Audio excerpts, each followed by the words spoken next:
Merci beaucoup pour votre invitation. Je suis très heureux d'être là. Alors, d'abord, je veux vous dire que mon titre, c'est pas du tout ce dont je vais vous parler. Je dois vous avouer qu'en fait, j'ai donné ça, c'était un peu n'importe quoi. J'étais à New York à ce moment-là, c'est-à-dire que je trouve un message le matin en me réveillant sur Messenger. Je sais pas pourquoi Maïté s'obstine à me contacter sur Messenger, alors là, mon numéro de téléphone, donc sur Messenger, je trouve un message. Il faut vite que vous me donniez un titre. Bon, alors, j'étais à des années-lumière, bien sûr, de penser à mon intervention, mais la veille, j'avais assisté à une magnifique représentation du Roméo et Juliette de Gounod à l'Opéra de New York. Donc voilà, le titre m'est venu, voilà, le pari de la paire. Et puis bon, vous savez, les psychanalystes ont la prétention de s'amuser avec les mots, pas aussi bien bien sûr que peut le faire Cyril, mais voilà, donc le pari de la paire, c'est absolument pas du tout ce dont je vais vous parler aujourd'hui. Alors, de quoi vais-je vous parler, me direz-vous?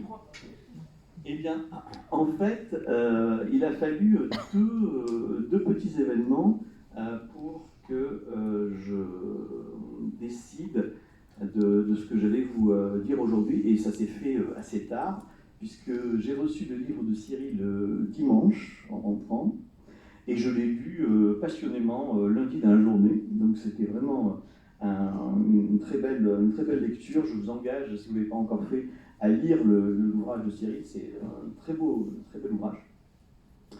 Alors ça, c'est le déclencheur, c'est-à-dire je me suis dit, bah, il faut que je parle en partie du livre de Cyril, et puis, en tout cas à partir du livre de Cyril et des associations qu'il me propose. Et puis il y a une seconde chose, c'est que Maïté m'avait toujours envoyé sur Messenger un petit message en me disant « Bon, faites gaffe, hein, ce ne sont pas des initiés, il faut vous rendre intelligible, parce que sinon... » On a beaucoup de psychologues quand même.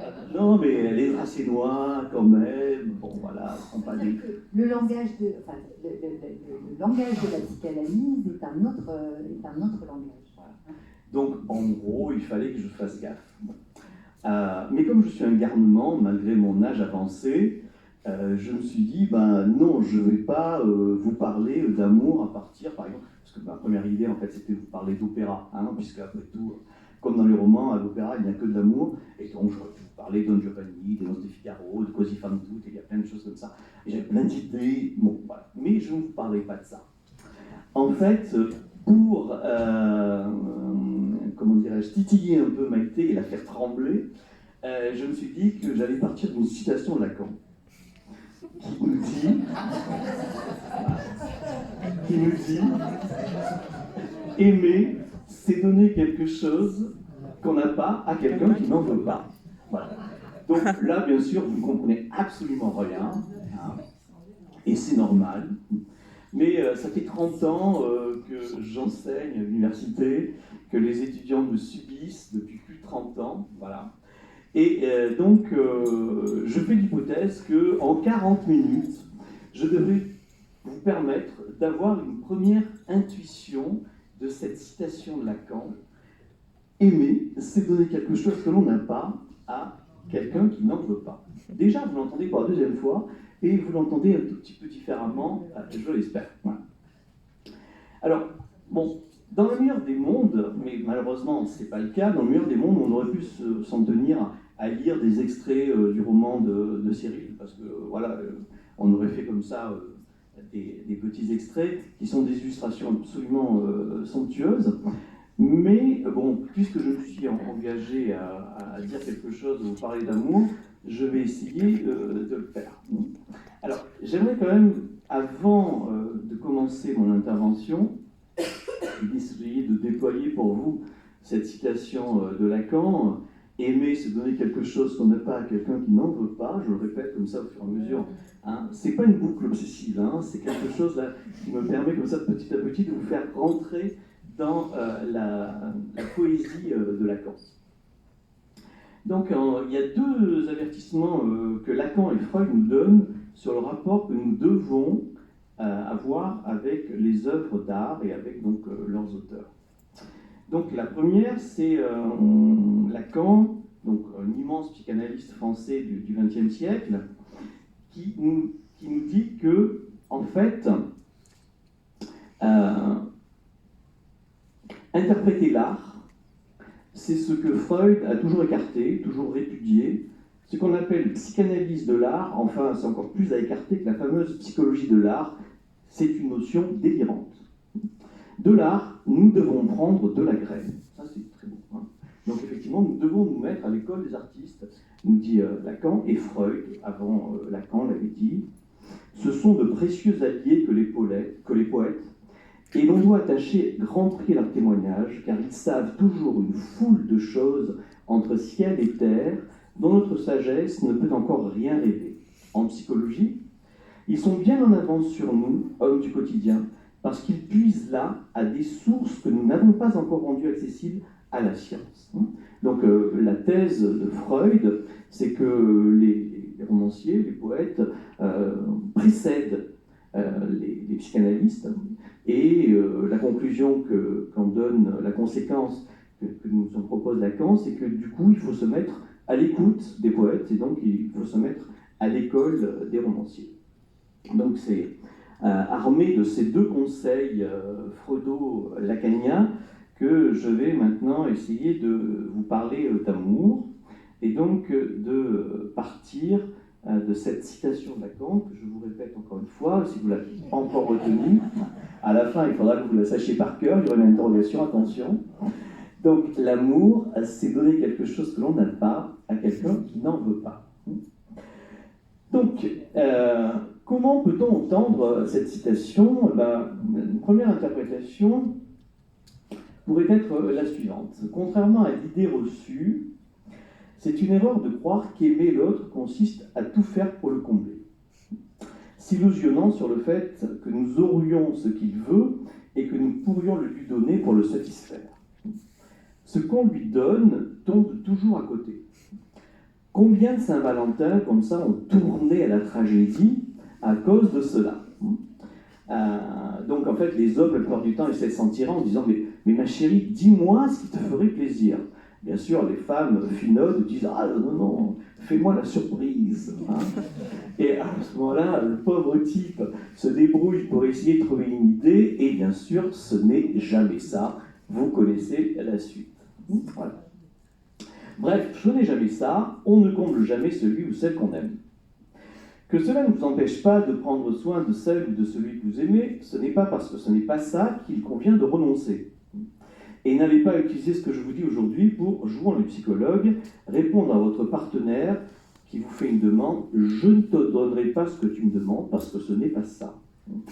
Les choses sont un peu plus compliquées, vous vous en doutez. Ce qui reste certain, c'est que combler l'autre et espérer qu'il nous comble est une illusion de fusion visant la complétude qui nie ce qui nous constitue comme sujet. Le manque radical qui nous habite et fait de nous des êtres désirants. Cet autre qu'on aime, non seulement on ne lui donne jamais ce qu'il veut, mais en plus, tout ce que nous avons vraiment à lui offrir, c'est précisément ce que nous n'avons pas. Notre incomplétude, notre manque. Cet insupportable manque qui nous fait désirants et qui n'en finit pas de réclamer une altérité, la sienne. Non pas pour nous combler, mais pour nous accompagner dans ce processus inachevable qui nous permet de construire et d'assumer un peu plus notre place dans le monde. Ton manque fait résonner le mien, et c'est cette mise en résonance de deux manques que nous appelons l'amour. Amour qui à la fois vient creuser ce manque, un seul être vous manque et tout est dépeuplé, Lamartine, et en même temps lui donne une forme supportable. Aimer l'autre, c'est lui offrir son manque en espérant qu'il saura en prendre soin. Aimer l'autre, c'est prendre soin de son manque et le regarder comme le lieu de tous les possibles et de toute la beauté à venir.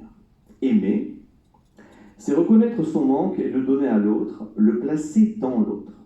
Ce n'est pas donner ce que l'on possède, des biens, des cadeaux, c'est donner quelque chose que l'on ne possède pas, qui va au-delà de soi-même. Et c'est ce qu'indique magnifiquement l'épigraphe du livre de Cyril. À ceux qui manquent,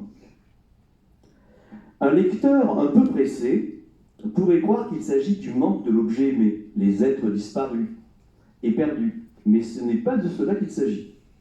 Dans le cas de Cyril, si ça avait été le cas, Cyril aurait pu choisir de dire « à ceux qui me manquent », voire « à ceux, C-E-U-X, qui me manquent ».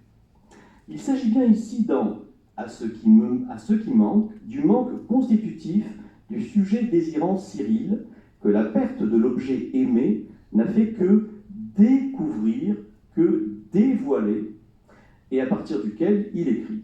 Écrire, ici, c'est moins faire exister l'objet aimé, le ressusciter, que cerner le vide ontologique qui nous habite. Pour cela, il faut assumer son manque, ce que Freud appellera la castration. Et cela est éminemment féminin. On n'aime vraiment qu'à partir d'une position féminine. Aimer féminise, et c'est pour cela que Roland Barthes a pu écrire dans un fragment d'un discours amoureux que, écoutez, c'est sublime, l'homme amoureux est miraculeusement féminisé. L'homme amoureux est miraculeusement féminisé. C'est en effet l'amour qui rend un homme semblable à une femme, ou mieux, plus exposé au risque de l'amour, de la perte et du manque, débarrassé de sa quête phallique. Alors là, j'ai mis une petite astérix en disant, là il faut que j'explique parce que sinon Maïté va m'engueuler. Donc, qu'est-ce que c'est que la quête phallique ? La quête phallique, c'est quelque chose effectivement qui vise à obtenir notre complétude, à faire en sorte qu'effectivement, je veux dire, il ne nous manque rien. Salut Lionel. L'amour est de sexe féminin, c'est toujours l'amour de la différence absolue, l'amour de la liberté, de ce qui échappe à toute représentation. Melville, le personnage donc de Seuls les fantômes, illustre parfaitement cette dimension. Amoureux, il devient, dit-il, une petite chose faible et fragile, et le manque le fait crever. Certes, Melville fait référence ici à la femme qu'il a abandonnée, mais c'est son propre manque qui, de ne plus être offert à l'autre, le torture. L'amoureux exhibe le manque qu'il habite, et en cela assume cette dimension féminine. C'est pourquoi l'amour est toujours un peu comique chez un homme. Et c'est peut-être pour cette raison que ce sont souvent les femmes qui se risquent à tenter l'aventure en s'engouffrant dans cette épreuve de vérité qui est celle de vivre le manque, alors que l'homme, lui, est amené à le nier parce qu'il le fragilise. Il est conduit à le refouler pour lui substituer de la virilité, de l'assurance et plus généralement de ce qui fait le semblant, le paraître. Ce que les philosophes et les poètes ont formulé bien mieux que je ne pourrais le faire. Ainsi, Madame de Staël a-t-elle pu affirmer « L'amour et l'histoire de la vie des femmes, c'est un épisode dans la vie des hommes ». Et de son côté, Comte Sponville l'affirme de façon encore plus amusante. Les hommes sont prêts à tout pour faire l'amour, y compris à aimer. Les femmes sont prêtes à tout pour aimer et être aimées, y compris à faire l'amour. Mais un homme amoureux peut avoir des retours d'orgueil, des sursauts d'agressivité contre l'objet de son amour, parce que cet amour le met dans une position d'incomplétude, de dépendance. C'est pourquoi il peut désirer des femmes qu'il n'aime pas, afin de retrouver sa position virile, qu'il met en suspens lorsqu'il aime, ou bien à ravaler l'être aimé au rang d'objet, comme peut le faire Melville, au moment où il sent son aimé s'éloigner. « Mets-toi à poil, ferme-la, je ne veux plus t'entendre. » Il ne faut qu'on doute que pour les hommes, l'amour est une expérience qui met en danger leur identité. En effet, les hommes ont tendance à être toujours unis, en uniforme, compact. La parade de l'homme, que Lacan opposait à la mascarade féminine, alors si ça vous intéresse, je vous expliquerai tout à l'heure la différence entre la parade et la mascarade. Donc la parade de l'homme exhibe un prestige phallique, vous savez ce que c'est que maintenant le prestige phallique, qui tente d'exclure le manque, la blessure, la fragilité. L'amour, au contraire, introduit le manque au sein d'identités compactes que celui qui se voudrait porteur du phallus tente d'instituer et de maintenir. L'homme veut être aimé pour ce qu'il croit être, comme le montrent magnifiquement les pièces de Marivaux, où le prince se présente sous les traits du serviteur pour vérifier que celle qui lui est destinée l'aimera lui, et non les insignes du pouvoir qui lui sont associés. Les femmes du Finode, comme souvent, à ce fantasme masculin, d'être aimé pour ce que l'on serait réellement, répondent par un délicieux « je ne suis pas celle que vous croyez », indiquant élégamment que je ne suis pas moi, que je est un autre, quand les hommes voudraient tenter de faire croire que je suis moi. En rendant plus intime le rapport d'un homme à son propre manque, l'amour le rend semblable à une femme. L'amour ne rend pas un vide, je t'aime parce que tu me manques, et ça, c'est là où je ne suis pas d'accord avec Cyril, mais tu me manques parce que je t'aime. Ce n'est pas le manque qui est premier, c'est l'amour. Et c'est l'amour qui va creuser le manque, ou en tout cas qui va le faire résonner, à mon avis. C'est pourquoi Lacan a pu déclarer que l'amour, quelque forme qu'il prenne, homosexuel, hétérosexuel, lesbien, est toujours amour d'une femme. Ah, ça encore une proposition lacanienne bien étrange, vous allez la comprendre très vite. Pourquoi toujours amour d'une femme? Eh bien parce que Lacan nous dit que la femme, c'est le lieu effectivement de l'altérité, de l'hétéros, de ce qui effectivement est inappropriable. C'est pour cette raison que Lacan affirme que quand on aime toujours une femme. Si la femme est un des noms de l'hétéros, l'autre en grec, hétéros, c'est l'autre en grec, un des noms de l'altérité, alors aimer, c'est toujours aimer une femme, c'est-à-dire aimer l'hétéros, ce qui en grec veut dire l'autre en tant qu'inappropriable, inassimilable et inidentifiable. Ce qui implique, pour citer un autre aphorisme de Lacan, que l'amour est toujours hétérosexuel. Parce qu'il n'y a pas d'amour qui ne soit précisément amour de l'hétéros, de l'altérité. Ce qui est en jeu ici, c'est évidemment une hétérosexualité non anatomique. Mais le risque de s'exposer à la rencontre de la différence inassimilable de l'autre.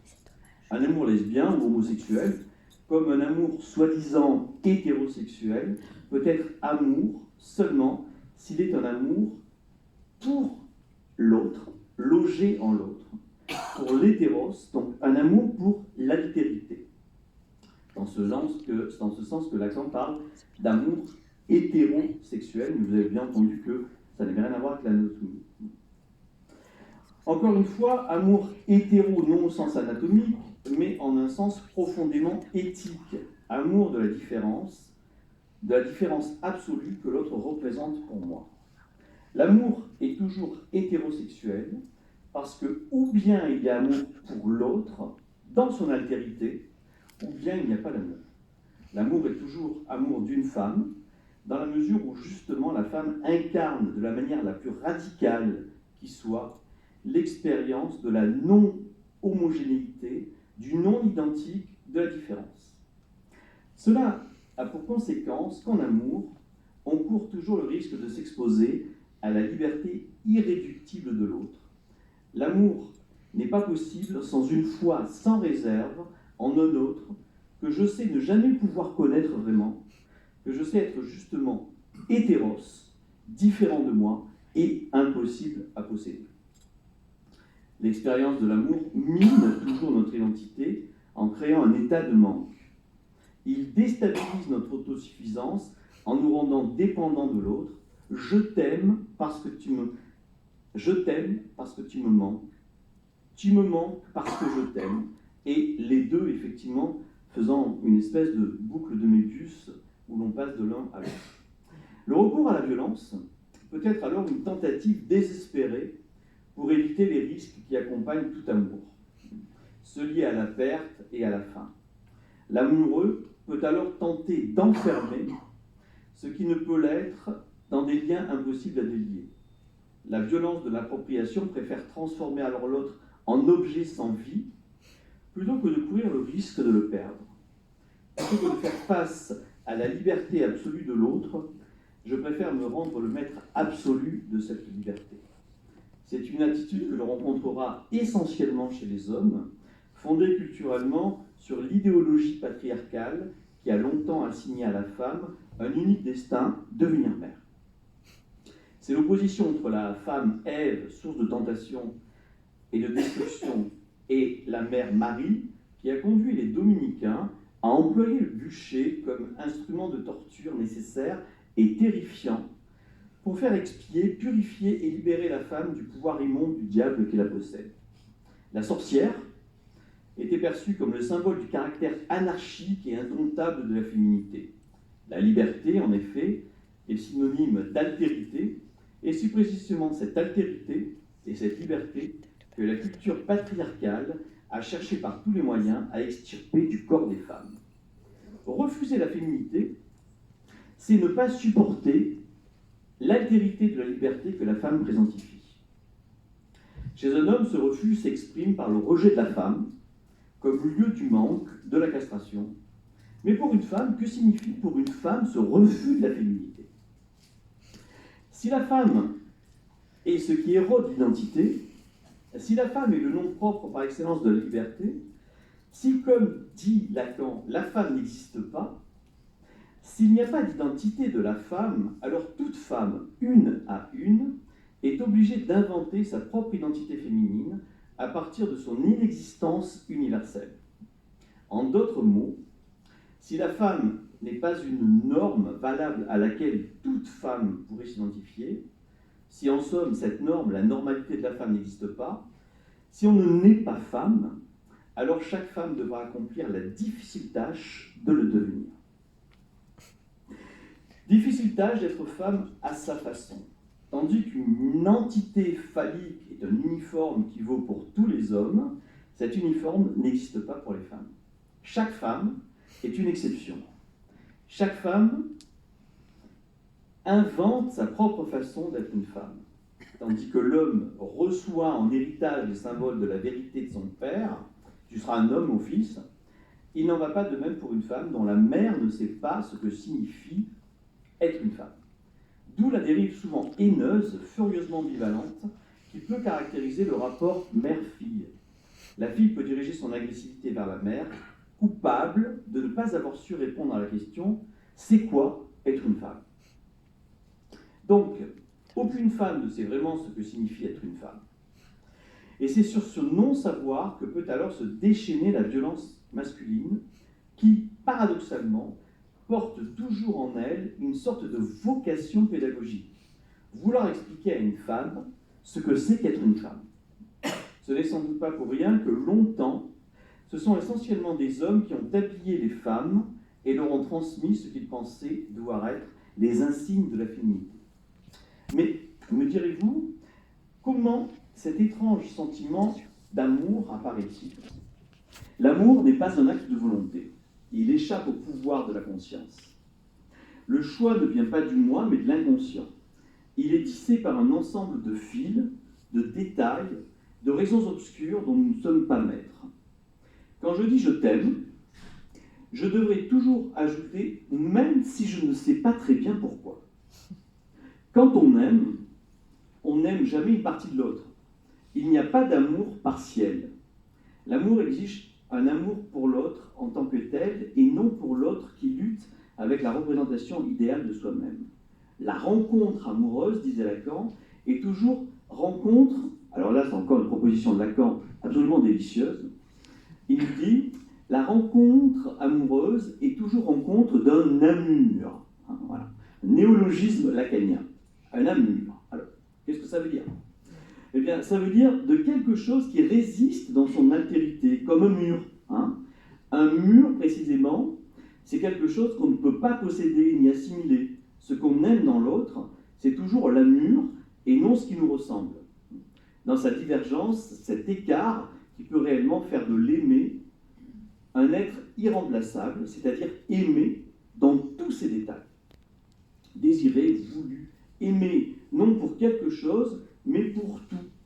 Nous sommes bien en peine, en fait, de répondre à la question, mais pourquoi tu m'aimes? Nous ne savons rien.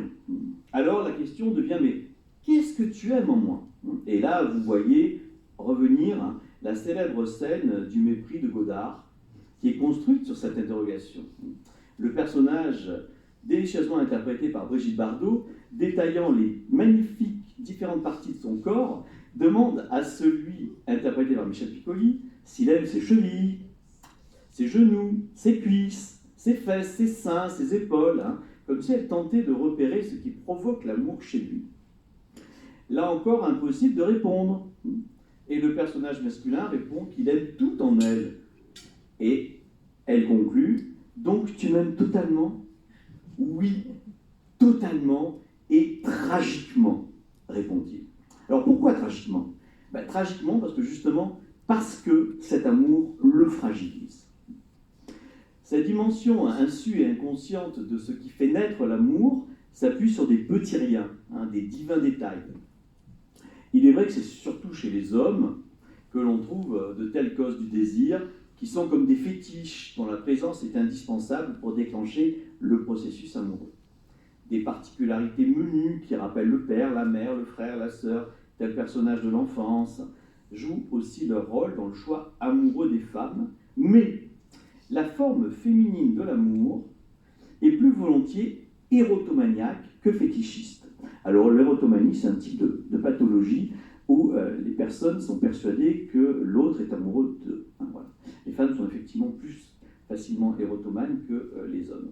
Les hommes ont d'autres défauts et d'autres pathologies qui leur sont réservées, vous l'avez compris. Donc les femmes veulent être aimées, et l'intérêt, l'amour qu'on leur manifeste ou qu'elles supposent chez l'autre est souvent une condition sine qua non pour déclencher leur amour ou au moins leur consentement. Et le phénomène est à la base de la drague masculine. On leur fait croire qu'on les aime et paf, elles tombent. C'est ce que l'oncle de Melville théorise de la façon suivante, page 217. Je lis. Mon oncle, expert en balistique et en théorie amoureuse, me dicta la conduite à tenir pour draguer quelqu'un qui t'ignore. Une femme, me dit-il, que tu mettes 2 heures, 2 jours, 2 mois, 2 ans ou 20 ans pour la séduire, si tu y mets toute ta volonté, tu l'auras. Personne n'est insensible à la persévérance.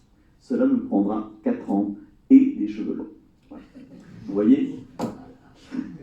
L'oncle de Melville avait bien compris effectivement que les femmes étaient érotomanes. Donc, les femmes veulent être aimées et veulent des preuves de cet amour. Une amie, dernièrement, bon, ça sert à ça, les copines. Je lui dis, alors, je fais un truc sur l'amour. Je lui dis, t'as pas une petite anecdote à me raconter? Elle me dit, ah ouais, j'ai un truc, ça va t'intéresser. Donc, je vous raconte l'anecdote de ma copine. Donc, elle a commencé une relation, c'est peut-être un peu plus long que celle de Melville avec sa première compagne. Et donc, son copain est parti pour une semaine à l'étranger faire un colloque. Et elle l'appelle longuement, elle se plaint de son absence, en ceinture, vous imaginez. Et lorsqu'elle me raconte la scène, elle s'étonne que celui-ci ne semble pas éprouver la même douleur, la même difficulté. Et elle conclut une phrase qui est absolument délicieuse, elle dit, mais il pourrait au moins faire semblant. Voilà. Alors ça, c'est vraiment une remarque délicieuse. C'est-à-dire, il pourrait déployer les signes du manque que j'éprouve et qu'il devrait partager. Vous l'aurez compris, la rencontre de 2 êtres n'est pas programmée comme celle des spermatozoïdes et de l'ovule, rien à voir non plus avec les gènes. Les hommes et les femmes parlent. Ils vivent dans un monde de discours et c'est cela qui est déterminant. Il y a ce que Freud a appelé les conditions d'amour, la cause du désir. C'est un trait particulier ou un ensemble de traits qui a chez quelqu'un une fonction déterminante dans le choix amoureux. Cela échappe totalement aux neurosciences parce que c'est propre à chacun, ça tient à son histoire singulière et intime. Des traits parfois infimes sont en jeu. Freud, par exemple, avait repéré comme cause du désir chez l'un de ses patients un éclat de lumière sur le nez de la femme qu'il aimait. Donc les modalités de l'amour sont ultra sensibles à la culture ambiante, je pourrais vous parler d'amour courtois, au Moyen-Âge, et chaque civilisation se distingue par la façon dont elle structure le rapport entre les sexes. Or, il se trouve qu'en Occident, dans nos sociétés à la fois libérales, marchandes et juridiques, le multiple est en passe de détrôner le 1. Le modèle idéal du grand amour de toute la vie cède peu à peu du terrain devant le speed dating, le speed loving et toute une floraison de scénarios amoureux alternatifs, successifs, voire simultanés. Ce qui est une façon de se prémunir des douleurs de la séparation. Puisque nous avons parlé de la naissance de l'amour, il convient d'en envisager la possible fin. La séparation est toujours une sépartition. Ça encore, c'est un néologisme de Lacan. Sépartition. Donc la séparation est toujours une sépartition pour utiliser un néologisme créé par Lacan. Ce qui signifie que quand nous nous séparons surtout d'une partie de nous-mêmes. Cette partie que celui que nous avons perdu soutenait. En perdant qui j'aime, je perds tout, je me sens perdu moi-même. La séparation est bien une sépartition, la perte non seulement de l'autre, qui n'est plus, mais aussi en même temps que l'autre, d'une partie de moi-même. Melville le dit à sa façon, d'une façon brutale. On m'a arraché à son sein. Or, la psychanalyse l'a montré, le bébé tète un sein qui lui appartient. C'est pour cette raison que les séparations sont si douloureuses. Pour Freud, c'est comme un vidage, une hémorragie libidinale. La libido, c'est l'énergie que je vais investir sur l'autre lorsque je l'aime, ou que je vais investir sur un objet qui m'intéresse. En s'en allant, l'aimer emporte avec soi ma libido, mon désir même. Le sujet abandonné, le sujet qui subit la séparation, est un sujet appauvri, vidé, dévalorisé. Non seulement le monde a perdu son sens, mais le sujet lui-même se sent comme privé, réduit à une condition d'impuissance passive, dans la mesure où la mort de ce monde coïncide avec la mort d'une partie essentielle de lui-même. C'est la réduction de la vie au cri de douleur. C'est une sensation qui accompagne souvent celle ou celui qui vit l'expérience de l'abandon. La vie lui apparaît dans toute son impuissance originelle, pauvre chose, insignifiante, en trop, perdue dans le monde. Plus précisément, ma vie perd son sens parce que je ne peux plus être celui qui manque à l'autre. Je ne suis plus son manque parce que je ne lui manque plus, parce qu'il ne pense plus à moi. Ce n'est plus moi qui lui manque. Je ne vaux plus rien parce que je ne manque plus à personne, parce qu'il n'y a plus personne qui pense à moi. Et Cyril décrit cet état avec une acuité clinique remarquable. Alors, je vais vous lire un petit passage, page 31-33. Enfin, il y a plein de passages qui correspondent à ça, mais celui-là me paraît cliniquement très intéressant. Chez moi, en plein jour, je suis terrorisé. Autant la nuit, mon obsession prend l'allure d'un cauchemar ouateux et je la tolère, autant en journée, c'est une autre affaire. La solitude m'étouffe. Je fume clope sur clope, un joint si j'ai de l'herbe pour m'aider à m'assoupir, mais c'est impossible. Je suis à deux doigts de penser que le suicide est la solution pour faire taire les souvenirs. Je l'envisage comme solution radicale, ce qui sous-entend que je n'aurai plus aucune chance de la revoir. Je n'arrive même plus à me masturber. Ça me donne envie de pleurer d'être là seul à me secouer le poireau. Parfois, je compose son numéro convaincu qu'elle ne décrochera pas. Je laisse un message invoquant la pitié ou la nostalgie, un message voué à être effacé sans être écouté. Je ne loue plus de DVD, je ne lis pas davantage, la vie des autres m'est étrangère. Parfois, quand je me lève avec courage et difficulté du futon, j'observe le beau lilas dans le jardin du voisin. Il en a vu des guerres, des divorces, des morts. Il a senti jusque dans ses racines l'humide bassesse humaine. Que pense-t-il, lui, l'immobile, de mon idée de saut dans le vide? Devrais-je me pendre à ses branches? Peut-être me serra-t-il fort contre lui sans jamais me laisser repartir. Je retourne m'allonger seul, en chien de fusil, recroquevillé, en boule, les mains sur les oreilles. J'ai l'impression que j'entends rire mon cerveau dans mes tympans. Mon téléphone vibre. C'est Joanne, ma voisine, qui demande de mes nouvelles. Que puis-je lui répondre? Je ne suis plus capable de répondre à une question, encore moins d'en poser une. Avec Misko, c'est la dernière à prendre soin de moi, à reconnaître celui qu'elles ont connu derrière la mue serpentine de la tristesse. La dernière fois que Misko est venue, elle a insisté pour faire le ménage dans mon studio. Le bien-être commence par nettoyer son lieu de vie. Je l'ai regardé faire, allongé sur le futon. L'appartement est resté propre moins d'une semaine. Ce jour-là, elle m'a traîné en vide. Il fallait que je prenne l'air. Je suis resté prostré devant les magasins de la rue Neuve, en retrait de tout, n'alimentant les coronaires qu'à chaque nuque un peu ressemblante, persuadé qu'elle était là, partout prête à réinvestir ma vie ou mon horizon. Viens, Melville. On y va, je te ramène. J'ai l'impression de promener un chien en deuil. Alors, c'est très juste, et puis je crois que le mot qui est important, c'est le mot final, le deuil. Voilà. C'est-à-dire que le processus auquel Melville est confronté, c'est un processus de deuil qu'il fait difficilement.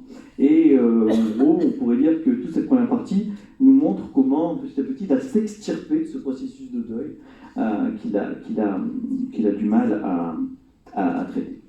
Toute séparation, donc, effectivement, implique un travail de deuil. Pour Freud, c'est un véritable énigme.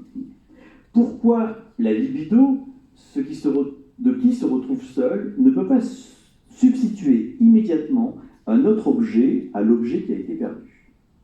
Le travail du deuil, et vous voyez, c'est intéressant parce que Freud parle vraiment d'un travail. Le travail du deuil est nécessaire pour détacher le sujet de l'objet perdu. Chaque fois que finit un amour, le sujet s'engage dans le travail inévitable du deuil. Le travail du deuil est nécessaire pour se libérer de cette absence toujours présente. Il n'y a pas de deuil rapide. Le temps psychique du deuil ne sert pas à oublier l'objet, mais à retracer notre vie avec lui, à nous souvenir de l'amour. Ce travail est particulièrement douloureux parce que l'objet amoureux n'est plus avec nous et nous a laissés, emportant avec lui une partie de nous, nous vidant de notre vie. Il s'agit de ramener à nous la libido qui avait été déposée en l'autre. C'est seulement au point culminant de ce travail de mémoire que nous pourrons oublier l'objet perdu et retrouver notre libido, faire en sorte qu'elle soit de nouveau disponible pour être investie dans d'autres objets. Et là, dernière citation. Chez moi,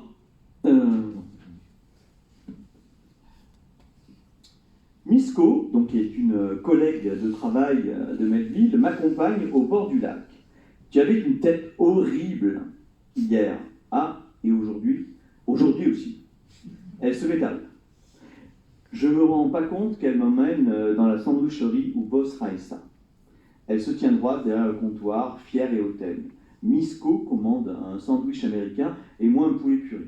Raissa ne prend pas la peine de me regarder et crache sans doute dans la feuille de laitue qu'elle cale entre deux tranches de ma demi-palette.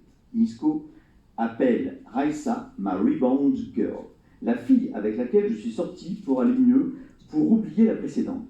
J'ai essayé, je l'ai draguée entre deux vagues de mépris de moi, sans y mettre aucune forme.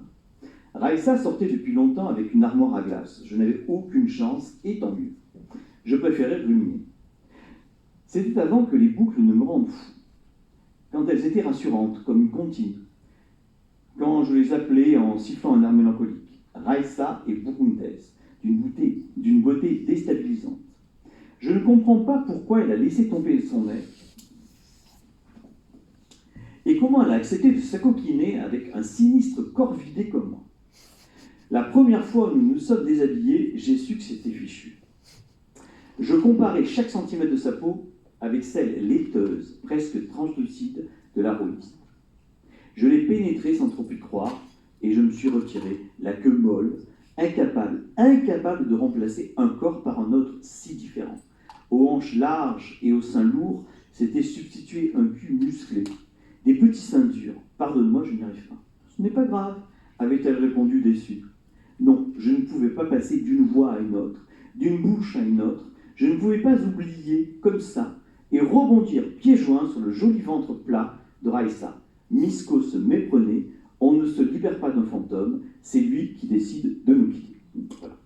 Donc, on voit bien là, effectivement, ce dont quoi est pris Melville, et ce à quoi les bonnes âmes, les charitables âmes lui disent « Allez, bah, un clou chasse l'autre, hein, tu vas en trouver une autre, et tu verras, c'est mieux. » Ben non, ça ne marche pas comme ça.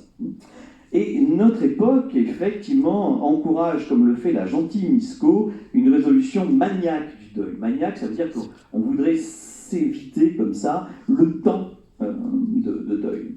Dès qu'un amour est mort, il conviendrait de le remplacer le plus rapidement possible par un autre.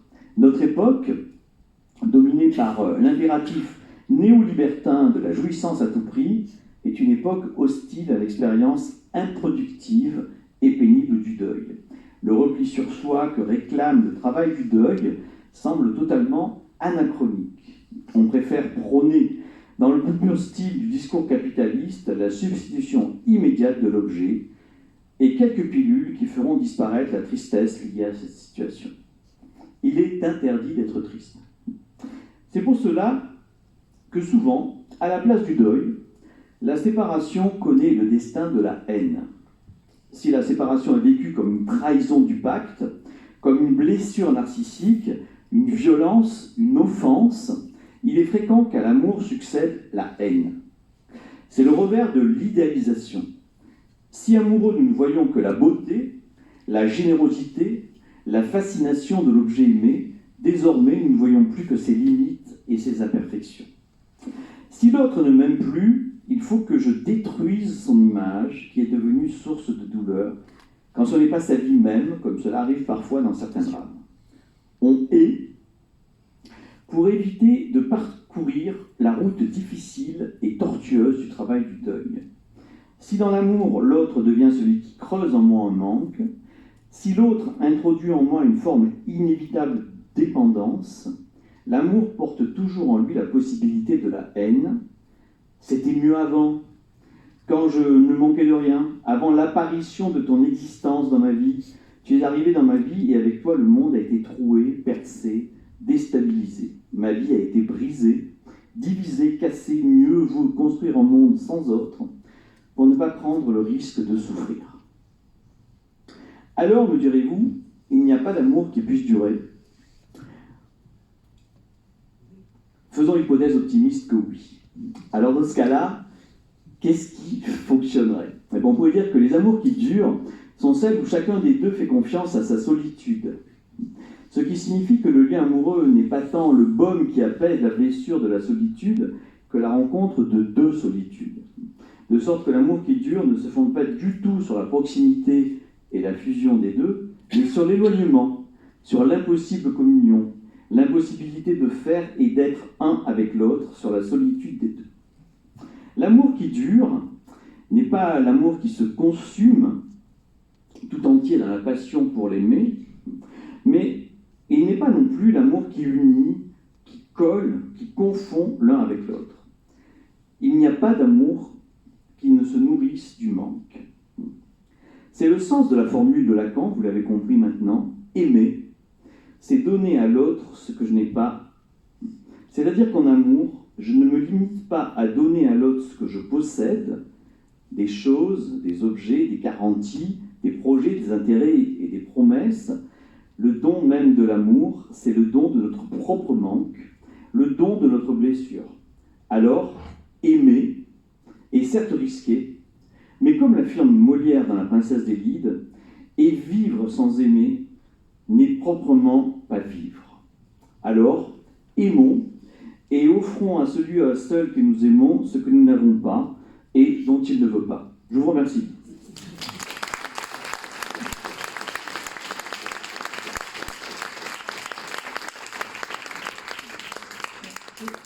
Je salue le temps pris par Jean-Michel Boulez.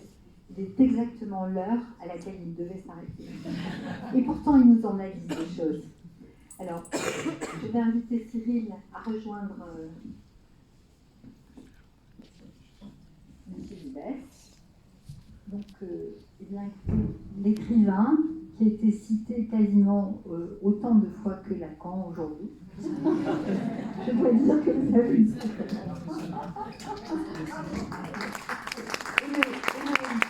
l'écrivain psychanalyse, vous êtes d'accord avec moi? Ah oui.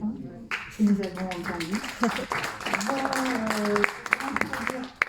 Ça coupe pour parler ensemble de Ça- leur... Ça- C'était surpris.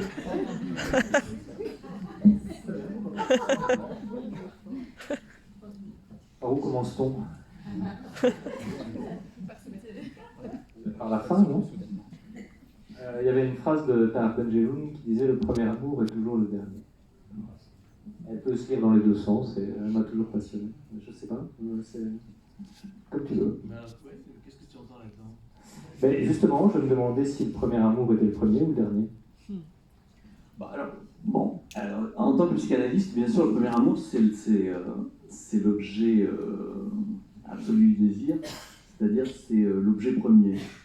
Donc toi, peut-être que tu parles du premier amour qui serait cette petite fille qui a été aimée dans le roman.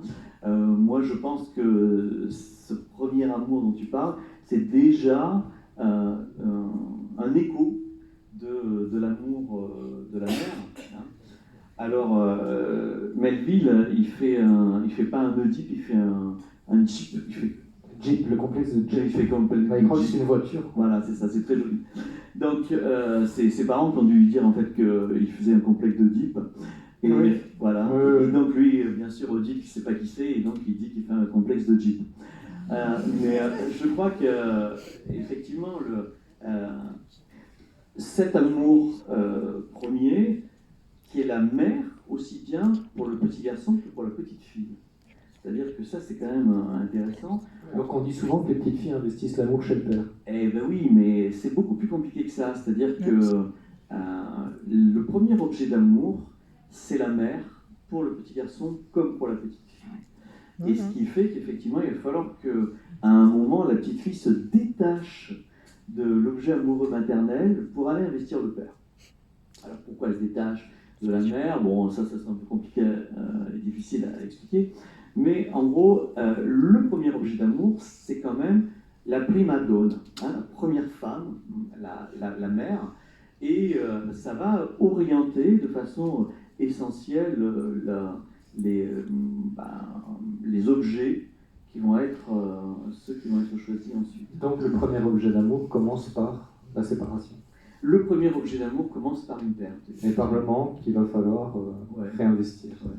C'est pour ça que je veux dire, ce qui est central, moi j'ai adoré, je me dis mais c'est pas possible, il a écrit le bouquin pour moi. Je veux dire, quand j'ouvre le bouquin et que je vois à ceux qui manquent, je me dis c'est pas possible. Ceux, hein, pas ceux. Hein. Mais Ceux. bien sûr, c'est eux. Ouais. Ceux qui manquent et pas c'est eux. D'ailleurs, on m'a posé la question de savoir pourquoi j'avais pas dit ceux. On m'a demandé si c'était une erreur. Bah non.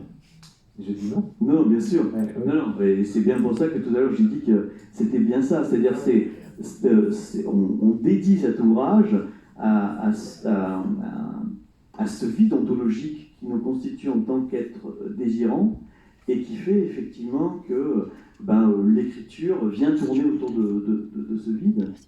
Et c'est ça que j'ai trouvé absolument passionnant dans le roman, de voir comment effectivement ce travail d'écriture, c'était pas simplement réactualiser des figures d'amour, mais faire entendre que le travail d'écriture, c'est une façon de traiter et de négocier avec ce manque.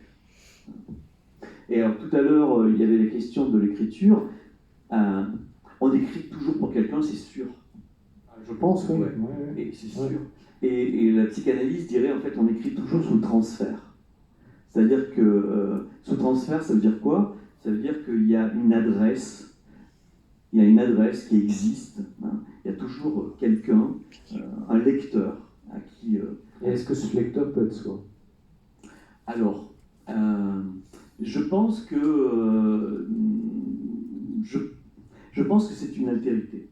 Alors, si effectivement on se constitue comme alter, comme hétéros, pour reprendre le terme que j'utilisais tout à l'heure. En étant schizophrène, alors?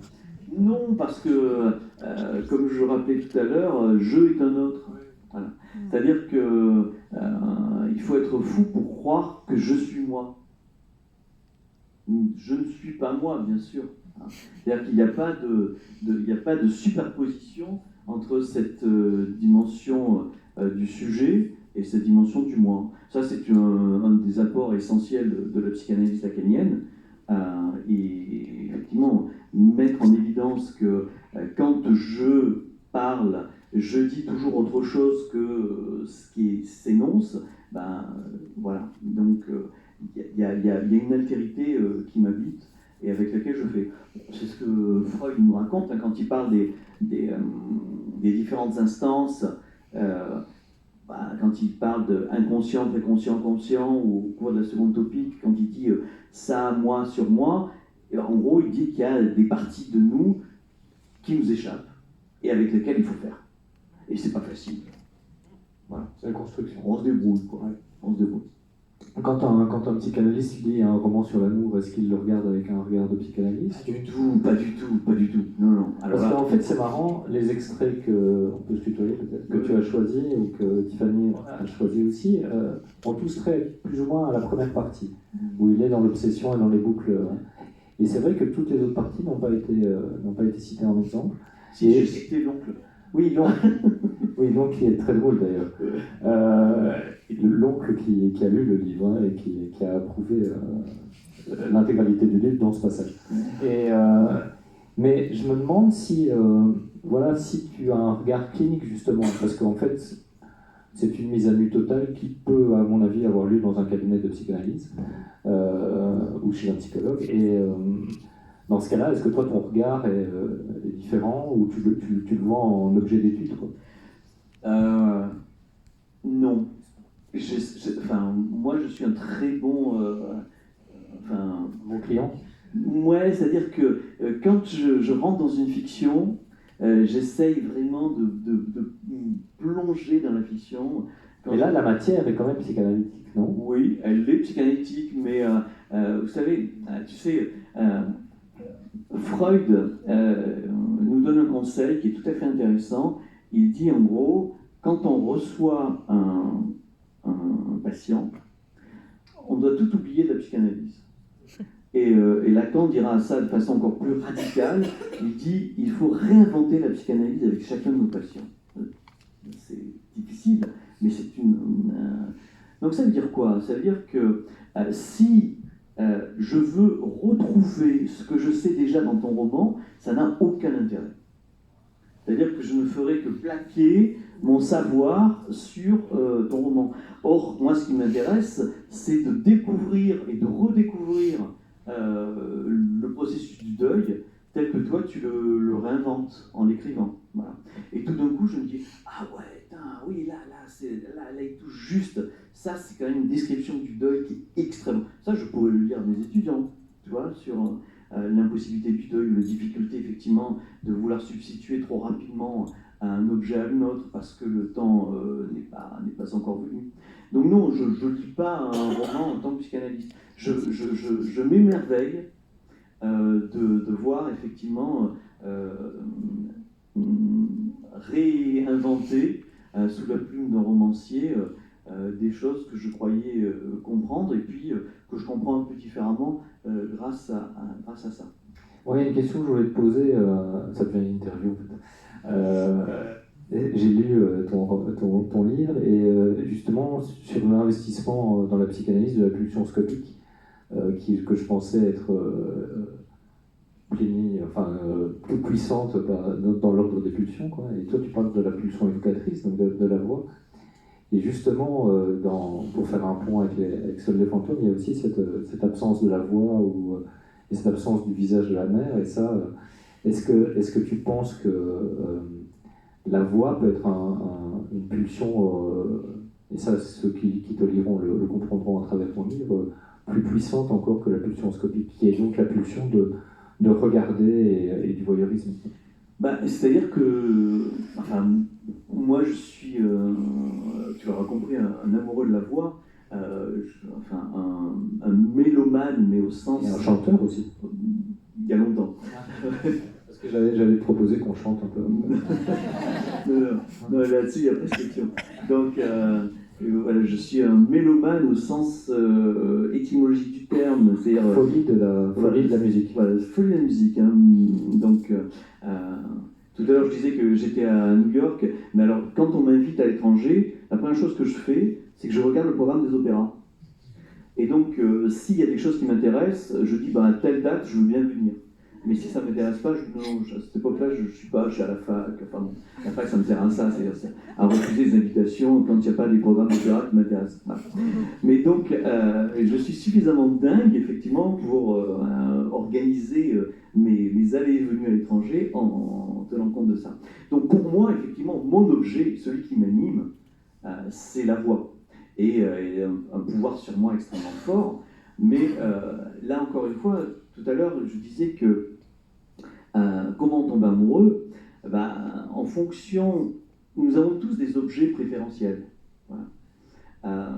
Freud en avait, enfin, je vais dire Lacan, puisque c'est quand même Lacan. Lacan en avait repéré 4 essentiellement. Le sein, l'objet oral, les fesses, l'objet anal, le regard et la voix. Et chacun de ces objets va mettre en place un certain type de rapport à l'autre spécifique. C'est-à-dire que quand vous vous plaignez de vous faire bouffer, ah putain, je me fais toujours bouffer par les autres, j'arrive pas à dire non, etc., etc., c'est-à-dire que là, on est animé par l'objet oral. On se fait objet de satisfaction pour l'autre, on se fait dévorer, on s'offre la dévoration de l'autre. L'objet anal, on se fait chier, bon, ça existe, voilà. Se faire chier. Et puis, l'objet scopique, c'est effectivement se faire voir, s'offrir au regard de l'autre, et l'objet invoquant, c'est se faire entendre, c'est-à-dire donner de la voix pour aller quêter comme ça le désir de l'autre.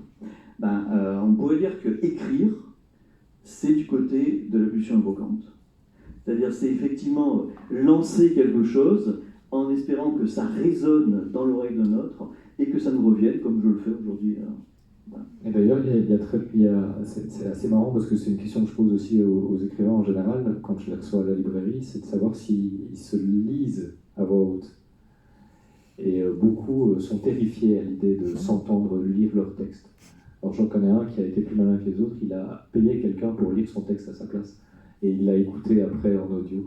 Il a demandé que ce soit un acteur qui le fasse ou un comédien, parce que comme ça c'était bien lu, quoi. Mais voilà, oui, c'est comme quoi mettre l'écrit, l'entendre, c'est aussi parfois difficile, de s'écouter soi-même écrire. Et dans ton livre aussi, tu parles des chanteurs d'opéra, les castrats, et tu disais que c'est marrant parce qu'il leur manque évidemment quelque chose, mais qu'à l'époque, ils étaient adulés des femmes, et hystérisés même d'une certaine manière, enfin, qu'il y avait un fort désir pour eux. C'était intéressant, ça aussi. C'est-à-dire que, enfin, c'est une époque particulière de l'histoire de l'art, une histoire un peu terrible, puisque, je veux dire, pendant des 2 siècles, on a comme ça castré à tour de bras des petits garçons dans l'espoir, je dis bien dans l'espoir parce que ça ne marchait pas, ça jouait une note absolue, c'est ça? Ouais, c'est-à-dire dans l'espoir qu'ils allaient conserver une voix absolument angélique, cristalline. Belle, et donc effectivement, là, c'est ça qu'on pourrait appeler la dimension phallique. C'est-à-dire que tout d'un coup, alors que ça s'inscrit à partir d'un manque, d'un moins, ils deviennent tout puissants. Et c'est pas pour rien que d'ailleurs, à cette époque-là, on leur donnait à interpréter tous les rôles de héros. Alors, on ne les faisait pas interpréter les rôles de femmes, on les faisait interpréter les rôles d'Héraclès, les rôles de Thésée, les rôles de Jules César. Jules César a été interprété par un castrat. Donc voilà, c'est-à-dire que le manque assumé, c'est ce qui nous permet effectivement peut-être d'aller au-delà de la peur de la castration. Voilà. Alors que la plupart du temps, bon névrosé, comme le fait une Melville, qui n'est pas psychotique. C'est un névrosé. Vrai névrosé. Ça y est, j'ai la réponse. Yes, il n'est pas psychotique. Délicieusement névrosé. Ah oui, ok, voilà. Très bien. Donc, voilà, le problème de Melville, c'est qu'il est effectivement dans l'incapacité, effectivement, de pouvoir offrir ce manque à l'autre. Et que dès que l'autre, elle vient lui pointer que tu n'es qu'une petite chose faible et fragile, oh, merde, je suis dévoilé. Et ça, c'est insupportable. Oui, alors c'est plus réconfortant de parler avec des fantômes. Exactement. C'est moins dangereux. Même s'ils sont jugeants quand même. Peut-être qu'on peut vous passer la parole, que vous puissiez converser avec...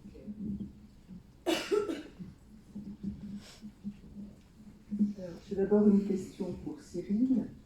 Je voudrais savoir, dans ton processus d'écriture, est-ce que dès le départ, tu savais vraiment où est-ce que tu allais jusqu'à la fin de ton livre, ou est-ce qu'au contraire, c'est une écriture qui s'est construite et qui s'est faite comme ça au fil du temps et de tes émotions?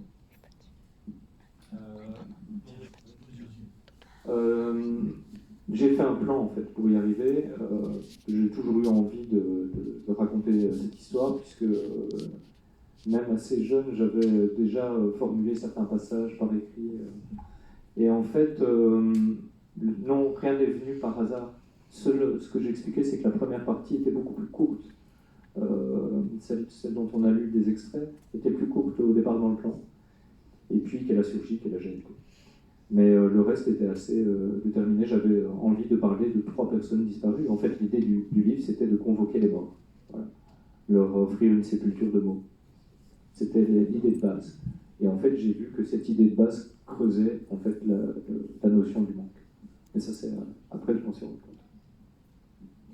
Voilà. Et puis j'aurais une deuxième question plutôt pour vous, monsieur.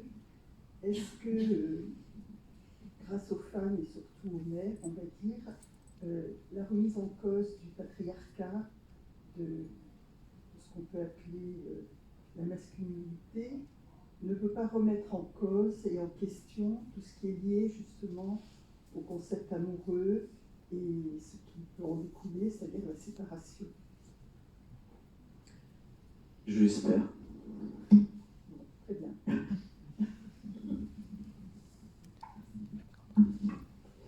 Bonjour. Ce que vous disiez tout à l'heure à propos du manque existentiel sur lequel nous sommes tous fondés, que je cautionne bien évidemment, j'ai une inquiétude particulière par rapport aux jeunes que je reçois, que j'écoute. Le monde dans lequel nous sommes actuellement, qui nous contraint à cette rapidité constante, à ce manque qu'on essaye tout le temps de remplir et d'éviter, de remplir tout le temps. Évidemment, les jeunes gens, les jeunes filles, on va dire adolescents, 11-25, ils n'ont pas ce recul nécessaire et ils sont complètement happés dans quelque chose d'incroyable. Et il me semble, quand on nous écoute, que ces premiers chagrins d'amour que nous avons tous connus, qui nous ont fort mis à mal, et pour notre plus grand bonheur par la suite, bien évidemment, eh bien aujourd'hui, ça les met dans une grande douleur. Et moi qui les écoute régulièrement, je suis dans la même douleur et dans la même détresse, parce qu'il m'arrive parfois de ne plus savoir comment les entendre et pouvoir entamer la boucle dont nous parlions tout à l'heure, tous les deux, à la petite pause. Espèce de boucle et de peur, panique. Il me manque quelque chose, c'est tellement triste d'aimer. Alors il y a tout le temps ces objets de désir mercantile aujourd'hui, le téléphone portable, les écrans, etc., qui les laissent dans une boucle qui viendrait combler ou leur donner l'illusion qu'on va combler quelque chose tout le temps. Et ils n'ont plus cette possibilité que nous avons délicieusement connue de pouvoir faire le deuil, pleurer, avoir du chagrin pour enfin aimer quelqu'un d'autre, investir dans notre objet d'amour. Alors je témoigne simplement de quelque chose qui me touche en tant qu'être humain, bien évidemment. Et j'ai entendu dans le discours de M. Vives, dans le vôtre ce matin, bien évidemment, c'est très intéressant de remettre au goût du jour ce manque existentiel. Alors, je ne sais pas, je n'ai pas lu votre roman, mais si des jeunes peuvent le lire, c'est pas mal aussi, parce que peut-être ça va leur donner une petite ouverture en se disant que c'est pas finalement si triste de mourir d'amour 2 minutes, et que ça donnera peut-être la possibilité d'aimer à nouveau quelqu'un d'autre et pas quelque chose. C'est pas peut-être une question d'ailleurs, c'est juste un témoignage que je voulais apporter. Je ne sais pas si ça va résonner pour l'un d'entre vous. Vous savez, je crois que... Alors, je pense que vous avez raison. Notre époque a sans doute accentué ce phénomène-là. C'est-à-dire que... Mais pour autant, on a toujours tenté d'éviter de faire le travail du deuil. C'est-à-dire que si, effectivement, on pouvait en faire l'économie, ça serait Ça serait bien. Et même quand on lit les ouvrages du XVIIe siècle, déjà au XVIIe siècle, il y a les bons amis qui disent mais bon allez, ça va, tu as perdu, mais tu vas en retrouver une autre, et puis regarde celle-là qui te fait les yeux doux. Voilà. Donc on pourrait dire que depuis toujours, on a essayé, enfin les gens qui voulaient soutenir les personnes endeuillées de l'amour, voulaient toujours leur proposer des objets de substitution. Voilà. Aujourd'hui, ils sont démultipliés à l'infini. Voilà.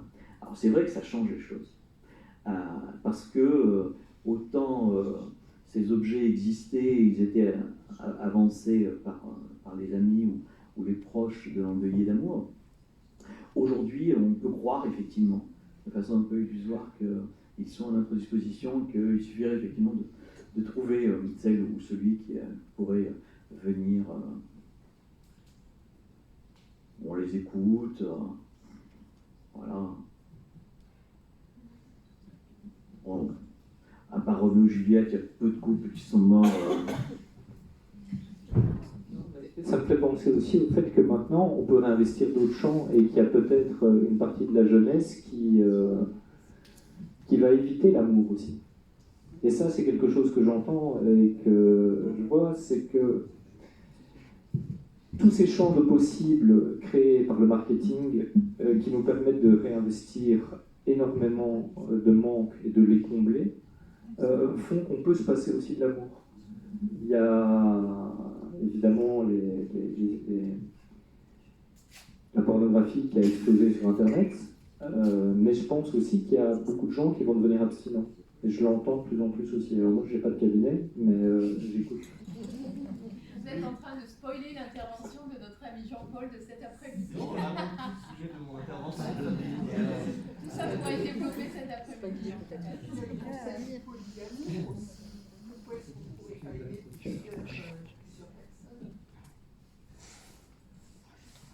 Oui, mais c'est vrai. L'idée, en fait, c'est que quand l'amour arrive, l'amour c'est turbulent, quoi. Ça fout le bordel.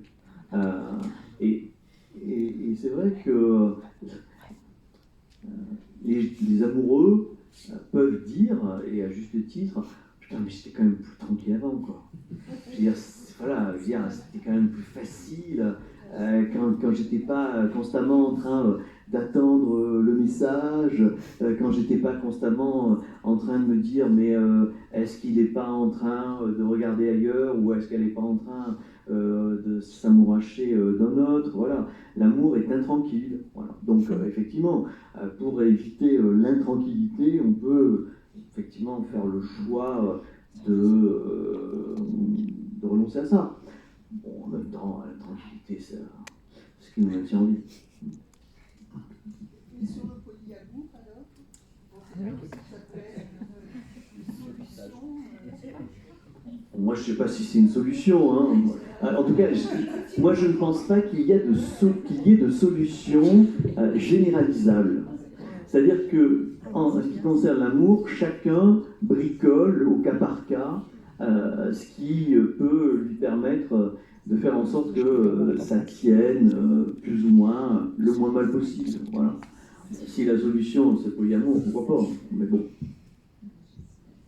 Michel, j'investirai le polyamour dans un prochain livre.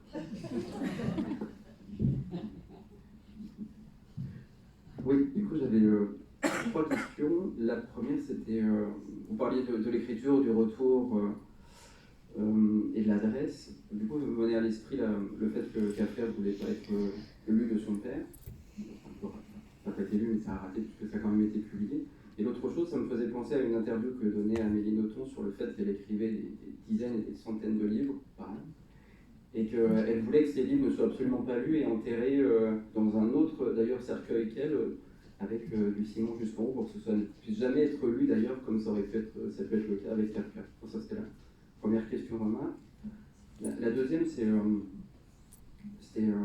vous entendant, M. Livet, c'était ma question, c'était qu'est-ce qui fait que c'est plutôt les hommes qui font les demandes en mariage plutôt que les femmes? Et la troisième, qui n'est vraiment pas une chose de caricatural, mais qu'est-ce que vous pensez de Marié au premier regard? Qu'est-ce que vous pensez de Marié au premier regard? Vous connaissez pas? Ces questions-là, presque. Ouais, c'est le concept peut-être de l'émission. Moi, je veux bien répondre à la première qui est plus facile que les deux autres. Kafka, moi, j'entends ça. Que je pense que je n'ai pu écrire Seul des fantômes que parce qu'il y avait des fantômes. C'est évidemment un peu bête à dire, mais je veux dire, certaines choses dites sur la mère de Melville n'auraient pas pu être dites si elle les avait vues, quoi. Et par contre, par rapport à... Donc je comprends qu'on puisse vouloir substituer le livre à certains. D'ailleurs, on transforme généralement les noms, les métiers, les endroits où ils vivent pour faire... pour se préserver ce genre de choses. Quant à Amélie Nothomb, c'est une compatriote. Je ne crois pas qu'elle écrive des centaines de livres par an, mais bon, on avait un écrivain belge qui écrivait un livre par semaine à peu près, qui s'appelait Georges Simenon. Mais est-ce que Amélie Nothomb ne dit pas ça aussi un peu on sait qu'elle a des livres dans ses tiroirs, mais beaucoup d'écrivains ont des livres dans leurs tiroirs. Est-ce que c'est pas un peu du surréalisme belge, ou alors une forme de psychose? Donc ça, c'était la réponse à la première question. Mais alors pourquoi ce sont les hommes qui font les demandes en mariage la plupart du temps, c'est vrai. Alors, je vais répondre par un biais. Ce sont les femmes qui deviennent folles d'amour. C'est-à-dire que dans la plupart des romans, quand il y a une folie amoureuse, ou à l'opéra, qui est le genre qui m'intéresse, je veux dire, il n'y a pas d'homme qui devient fou d'amour. Par contre, les folles amoureuses, Lucia Lermour, enfin, j'en avais à la pelle comme ça. Alors, qu'est-ce qui fait qu'effectivement que les femmes qui plongent dans l'amour quittent le champ de ce que Lacan appelait le symbolique, c'est-à-dire le rapport à ce qui fait la différence, à ce qui met des limites. Voilà. Eh bien, en fait, Lacan avait identifié quelque chose qui est extrêmement intéressant, qui disait que les femmes avaient accès à un type de jouissance particulier, qu'il appelait en fait la jouissance autre. Voilà. Alors, cette jouissance autre, en fait, il dit, c'est la jouissance qui va être accessible aux femmes et à quelques hommes, qui sont les mystiques. Voilà. C'est-à-dire comme ça un rapport à l'altérité qui est un rapport tout à fait étrange et surprenant, alors que la jouissance masculine, c'est une jouissance beaucoup plus limitée. Hein, voilà. C'est une jouissance qui est organique, et c'est ce que Lacan va appeler la jouissance phallique. Or, la jouissance féminine déborde. C'est sans doute ce qui a aussi troublé très longtemps les hommes, c'est-à-dire ils essayaient comme ça d'emprisonner cette jouissance qui pouvait être très vite perçue comme diabolique parce que immaîtrisable. Eh bien, les hommes demandent les femmes en mariage pour les réinscrire dans le registre du symbolique. C'est-à-dire pour effectivement faire en sorte que cette jouissance autre qui leur échappe puisse s'inscrire dans un lien, et que ce lien symbolique fasse qu'il y ait une limite à ce qui est si effrayant chez la femme. Voilà. Alors, marié au premier regard, je ne savais même pas que ça existait, je suis désolé. Donc je ne peux pas vous répondre.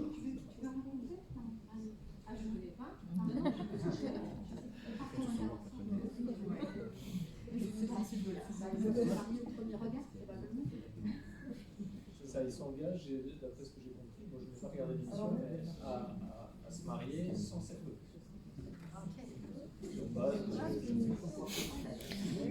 C'est atelier quoi. Moi, je l'ai pas. Écoutez, il y avait ça, Mario Primavera, il y avait tourné manège avant. Est-ce que vous connaissez On se mariait pas. Alors, le concept est relativement simple, c'est-à-dire que ce sont des personnes qui donnent leur profil et à partir de données, des traitements informatiques, ou en tout cas des questionnaires, et sur la base des neurosciences, ferait qu'ils seraient, c'est le terme, compatibles. C'est important. Voilà, ils sont compatibles. Voilà. Et donc ils devraient. Ils ne se voient pas, sauf effectivement. On les amène à se retrouver et ils doivent juste se dire c'est génial comme idée. Alors, en fait, oui, mais c'est un fantasme neuroscientifique. Moi, j'adore les neurosciences, je veux dire, je trouve ça très intéressant. Mais le but, en fait, c'est de créer, comme disait Changeux, un homme neuronal. C'est-à-dire un homme qui n'aurait pas d'inconscient, et qui serait effectivement prévisible par des algorithmes. Bon, c'est un fantasme, délicieux fantasme, mais je ne crois pas, puisque quand Freud parle de ce patient qui tombe amoureux d'une femme parce qu'elle avait un éclat brillant sur le nez, voilà.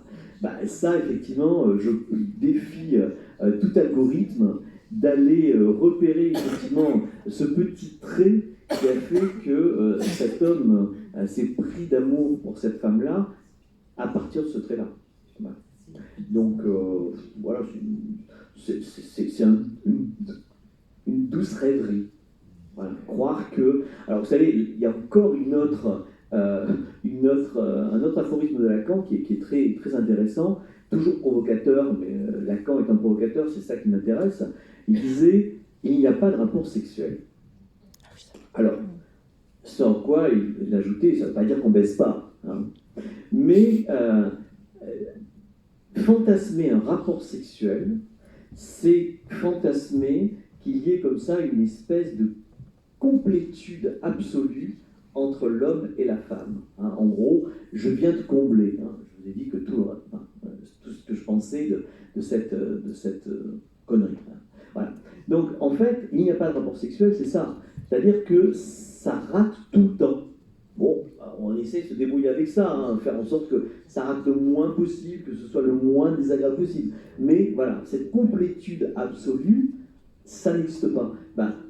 Croire qu'on peut construire un couple à partir d'un algorithme, c'est soutenir l'idée qu'il y a un rapport sexuel. Et qu'effectivement, ce rapport puisse s'écrire de façon absolue et que ça fonctionne. Bon. Après tout, rêver à ça, c'est pas complètement idiot, mais c'est un rêve. Ok. Mais alors, je vais faire très court, hein, mais je suis désolé. Mais en gros, je vais prendre juste comme exemple, déjà, je vais comparer justement la progression et la régression intellectuelle avec l'amour. Bon, là, vous allez me dire que c'est complètement débile, qu'on ne peut pas comparer ces choses-là, mais juste croyez-moi. Alors, par exemple, il y a mon grand-père qui, lui, critique ma génération, dit qu'on est toujours sur des téléphones, que les hommes d'aujourd'hui n'existent plus. Par contre, un peu plus vieux, il y a Albert Einstein qui, lui, disait que l'intelligence de l'homme allait augmenter. Et pourtant, les philosophes de la Grèce antique, donc bien plus vieux, eux critiquaient encore la génération qui venait en disant qu'ils n'avaient plus vraiment les valeurs de l'amour et qu'ils étaient trop, qu'ils étaient habitués au luxe. Donc, et justement, moi je me dis, si ça change autant, parce qu'on dit souvent oui, la génération est en train de régresser, la génération est en train de progresser, mais en fait c'est faux. Elle progresse pour mieux régresser, puis elle régresse pour mieux progresser. Et au final, si on regarde d'un œil un peu plus large, la courbe de la progression, elle fait ça, finalement, comparé au temps. Et justement, je me suis dit, pourquoi Lacan parle de l'amour avec autant d'assurance si elle peut changer du tout au tout? Et je reviendrai aussi sur une citation que vous avez dit justement tout au début de votre oral, et justement, qui est une citation de Lacan. C'est pour moi, justement, on ne peut pas donner quelque chose qu'on n'a pas. C'est-à-dire que si je ne peux pas aimer quelqu'un si je n'apprends pas à m'aimer, sans narcissisme évidemment, mais je ne peux pas aimer une personne sans apprendre à m'aimer. Et pour chose qu'elle ne veut pas, ok, elle ne le veut pas, mais le but de séduire, c'est de faire en sorte qu'elle le veuille, cet amour. Et aussi autre chose, par rapport à la psychanalyse, qu'il faut réinventer la psychanalyse pour chaque patient. Vous avez fait une interprétation, mais justement, je voudrais savoir si mon interprétation est bonne. Est-ce que ce ne serait pas plutôt parce que chaque maladie psychique, entre guillemets, a ses symptômes, mais qui diffèrent selon chaque personne et qu'il y a autant de différences que de personnes sur Terre? Bonne chance. Alors, pour la première partie de votre question, je dirais qu'il n'y a ni progression ni régression. C'est-à-dire que si chaque génération, votre grand-père vous dit qu'il n'y a plus d'hommes ou je ne sais trop quoi, en fait, on est toujours confronté au fait que l'objet est perdu. Voilà. Nous nous sommes constitués sur la perte de quelque chose. Et à partir de là, ça va être décliné sur toutes les versions. L'amour absolu n'existe plus. Voilà, bon, on va vous dire le polyamour, et on va vous dire aujourd'hui les latous, les objets comme ça qui viennent nous combler, etc. etc. Bon, mais c'est parce que nous sommes constitués à partir de cette perte-là, à partir de là, on rêve, et c'est vraiment un rêve, qu'il y a eu un moment où nous avons possédé, qu'il y a eu une époque où c'était possible. C'est le fantasme du paradis originaire. C'est-à-dire qu'on reconstruit qu'il y a une époque où on était complet, où on n'avait pas à bosser, où les rapports entre les hommes et les animaux étaient faciles. Non, mais ça, c'est une reconstruction mythologique du fait que pour exister, nous avons dû perdre quelque chose d'essentiel. Voilà. Donc à partir de là, tous les discours déclinistes, tous les discours nostalgiques, ce sont en fait un habillage imaginaire du fait qu'effectivement, nous sommes confrontés au fait que nous sommes manquants et que nous avons perdu, et qu'à partir de là, il faut se démerder avec ça. Voilà. Donc on se débrouille. Ensuite, sur... Alors, ne pas donner, enfin, donner ce qu'on n'a pas, alors d'abord c'est offrir ce qu'on n'a pas, voilà, ce qui est un petit peu différent. Offrir, c'est effectivement s'avancer manquant. C'est-à-dire que je ne vais pas te donner la lune, hein, puisque l'idée effectivement de l'amoureux, c'est j'irai décrocher la lune pour toi. Voilà. C'est effectivement donner ce qu'on n'a pas, c'est-à-dire assumer d'être manquant, et que c'est effectivement ce manque qui va venir résonner dans l'amour. Voilà. Comme je vous disais tout à l'heure, je veux dire, pour moi, en tout cas c'est la formule que j'ai trouvée en travaillant, aimer, c'est deux manques qui se mettent à résonner l'un avec l'autre. Voilà. Donc, deux manques qui se mettent à résonner. C'est-à-dire que, vous savez, un instrument de musique, pour pouvoir résonner, il doit être organisé autour d'un vide. Voilà. Imaginez une guitare, c'est un trou, hein, qui est enrobé avec du bois. Un violon, c'est la même chose. Donc c'est bien parce qu'il y a du vide que l'instrument de musique va pouvoir résonner. Sans ce vide, ça ne résonnerait pas. Et bien, l'amour, c'est ça. Et c'est bien effectivement parce que je suis un sujet manquant que ce manque va pouvoir effectivement rentrer en résonance avec celui de l'autre, et c'est ça que je vais offrir. Et si j'offre autre chose, ça ne sera jamais ça. Voilà. Je parlais des tragédies des Saint-Valentin, c'est parce qu'effectivement, je veux dire, ou même pensez, vous qui êtes encore proche de ces épisodes-là, pensez effectivement à vos cadeaux de Noël que vous avez attendus avec tant d'impatience pendant des semaines. Et puis bon voilà, une fois que le cadeau de Noël est là, bon c'est bien, hein, on y joue. Et puis on sait très bien qu'au bout de quelques jours, ça va être désinvesti parce que ce n'est pas ça. Voilà. C'est-à-dire que ce qu'on obtient, c'est toujours qu'un ersatz, un substitut dévalorisé de l'objet qu'on espère désespérément et qu'on n'aura jamais. C'est pas très joyeux, mais une fois qu'on fait avec ça, je peux vous assurer que ça donne une espèce de liberté et un rapport aux objets qui est un rapport humoristique. Voilà. Voilà. J'attends pas de l'autre qui vienne me combler et ça lui fait des vacances. Voilà.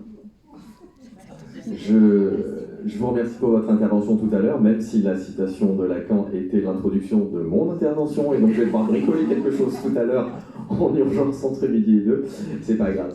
Je voulais juste revenir sur un point que vous avez tout à l'heure cité, justement sur quelque chose de très masculin, de très féminin dans les positionnements. Alors c'est psychique, bien évidemment, c'est pas en lien avec la biologie, mais quid maintenant justement de la diversification des genres, des gens qui se retrouvent dans d'autres genres, on parle de gender fluide, non-binaire, ce genre de choses, qui, même si c'est un discours sociétal, nos patients dans nos cabinets s'en saisissent. Et donc finalement, est-ce que ça va décaler ce que vous avez dit tout à l'heure justement sur le positionnement de l'amour, ou est-ce que ça bougera finalement a priori que très peu? Moi j'espère que ça va décaler, vraiment, très sincèrement. Et j'espère que ça va effectivement offrir de nouvelles possibilités d'inventer des types de rapports, mais si ce n'est qu'une autre façon de masquer le manque, parce que c'est souvent aussi parfois une autre façon, c'est-à-dire que j'interviens très souvent au Brésil, et au Brésil, il y a effectivement aujourd'hui une demande de transformation de jeunes filles qui demandent à devenir des garçons. Voilà.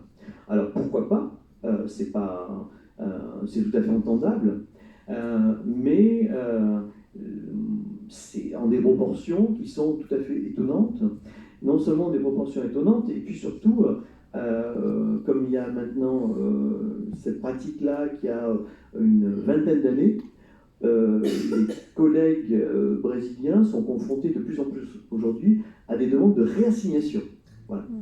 Ce qui montre qu'effectivement les choses sont bien compliquées. Et bien, de plus en plus, mes collègues psychiatres, psychologues, psychanalystes brésiliens s'aperçoivent que parfois ces demandes sont des demandes effectivement qui visent à ne pas avoir à traiter cette énigme que je suis. Voilà. Donc si effectivement je suis confronté à cette douleur d'être incomplet, de m'interroger sur ce que je suis, ce sont les questions adolescentes récurrentes, et parfois certains ados, pas tous, des nécessités de transgenre, il y en a, et j'en rencontre et j'en accompagne certains, mais parfois c'est aussi une réponse qui vient boucher la question. Voilà. Donc si effectivement ça ouvre, ok, si ça vient recouvrir la question, alors ça ne fera que reculer les difficultés. Voilà.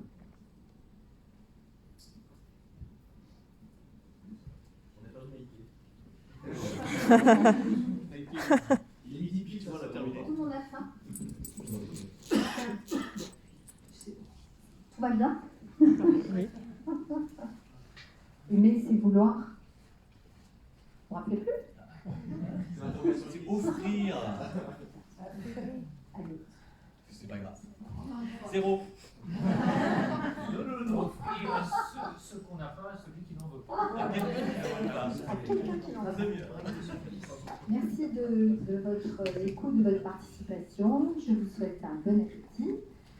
Je pense que certains d'entre vous reviendront cet après-midi. Pour les autres, je les remercie encore d'être venus ce matin. Je leur souhaite un bon week-end. Et ceux qui restent cet après-midi, mais même ceux qui s'en vont, n'oubliez pas qu'il y a une boîte cœur dans laquelle vos questions sont vraiment attendues. Parce que sinon, moi, je ne peux pas bosser si vous ne me posez pas de questions. Allez, bon appétit.